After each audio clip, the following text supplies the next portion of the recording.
You're here today, and I started into this business because I feel, and I think that some of you would agree with me, that there's an emergency now. Just imagine if you were empowered with losing, the fear of losing, and not understanding what it is to lose. I don't know how to lose anymore, ladies and gentlemen. Just think about it. But I think about what if I was that way when I was 16 years old. When you leave here today, you're going to have that empowered feeling of not being afraid, not having that high anxiety. The key, if you had to say one word, self-worth. High performance people all have a lot of self-worth. And ladies and gentlemen, you're never ready. You are not ever going to be ready. What you are is, as he said, I was comfortable with my ability. You're never ready. You're only comfortable. What you'll be, hopefully, at the end of today, is you'll be more comfortable with your own resources, because you all have the resources to do it. Just think about that.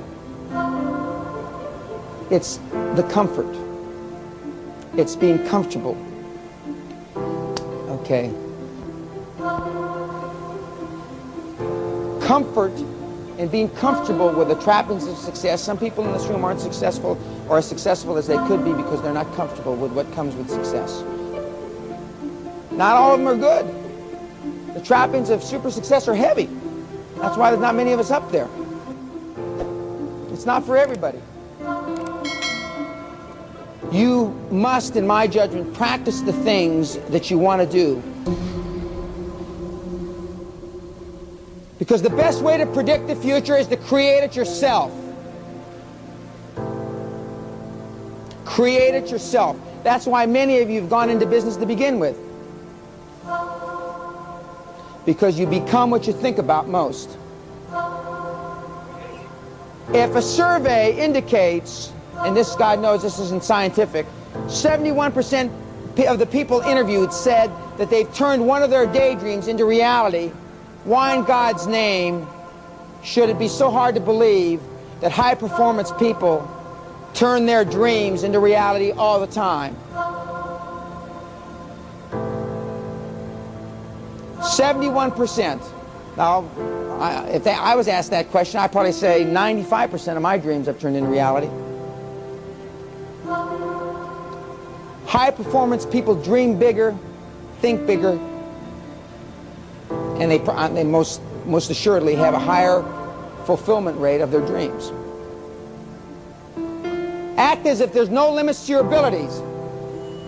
To act as if you have no limits to your abilities. I assume all transactions will close. I assume everybody will buy. I practice not to get ready.